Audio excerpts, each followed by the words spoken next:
Hello everyone, this is the Voyager 1 here. Thank you very much for clicking on this video.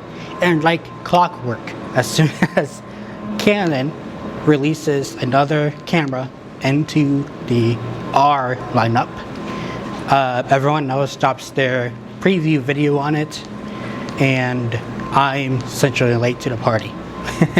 So if you haven't noticed, today Canon has announced a brand new camera, the Canon R6 V. It has a decent body size. They got rid of the EVF. However, this is a more video-centric camera. It's more so for content creators like me. It does, oh, actually I'm going to get into the specs in a little bit. I want to comment on something that's rather telling. When I made this previous video about how I don't like the R lineup, I wanted to clarify on something really quickly. I didn't like how you have to pay upwards of $3,000 to get something 6K or 4K, something 6K or 7K, right? 8K even. And then you have to think about CF Express cards. There's so few cameras in the lineup that has 4K 120 frames per second. Right? That was my biggest pet peeve. And that was coming from a videographer perspective. Right? This still sort of doesn't fix the APS-C lineup, the R7, the R10, the R50, those sort of things, the R50 V as well.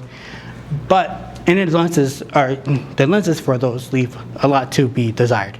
However, apparently Canon was cooking up something, and I did learn the following day after I posted that video that they were planning an event and they were going to announce a camera specifically for content creators. So I was like, okay.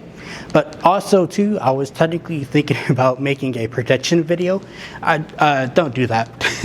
Don't do that, because your predictions of what the camera could be could vary, be wild all over the place. I was expecting another APS-C camera. I was wrong. I was wrong. I'll be honest. Canon threw me for a loop. It's a full frame 32 megapixel sensor, about the same sensor as the Canon R6, Canon R6 Mark II, and the Canon R6 Mark III. It does up to 7K 60 frames per second, right? And you can go down to 6K, which is beautiful, right? Not only that, 4K 120 frames per second.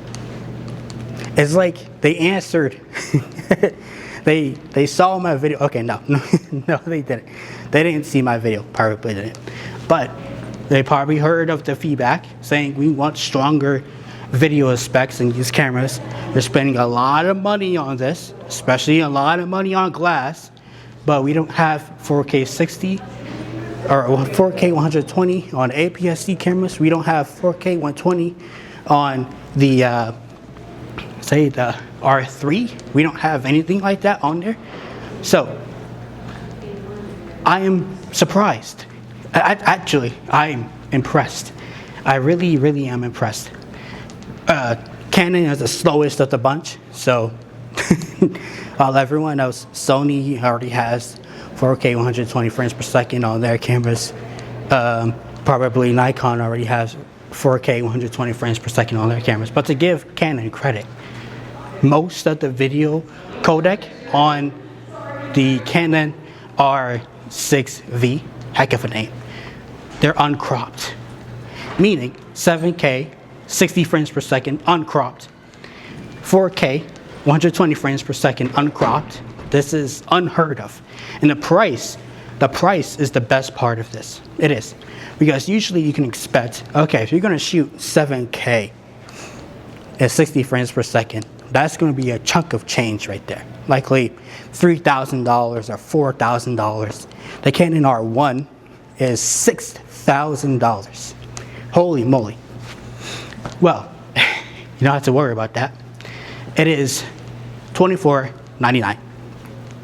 $2,499. It's $400 cheaper than the Canon R6 Mark III. Incredible. Incredible, right? So it is technically a ways off from me. I have to save significantly. However, I can see it with an arm's reach, you know? I can see it because mainly I've been wanting to move on from the Canon 90D that I have at the moment. It's good enough, you know, it's APS-C, good lenses. My philosophy is buying a cheap camera with expensive lenses, so I can get that clarity with good results with make it look like, hey, I'm shooting this on an expensive camera. No, not really, not really. 90D is like $800 right now, but I can see this with the R6 in general. Actually, these 4 cameras, I'm really impressed with them. I really am, and it technically strengthened this this one camera lineup: the R6, the R6 Mark II, the R6 Mark III, which just came out last year, and then the R6 V, right? If you just want to focus on photos and you want to have good megapixel, you want to have good dynamic range, then just go with the R6. It's cheaper than the R5, right? But if you want to do video as well with that, you can do with the R6 Mark II. However, the R6 Mark III is a step above those two. You have a bigger body, right?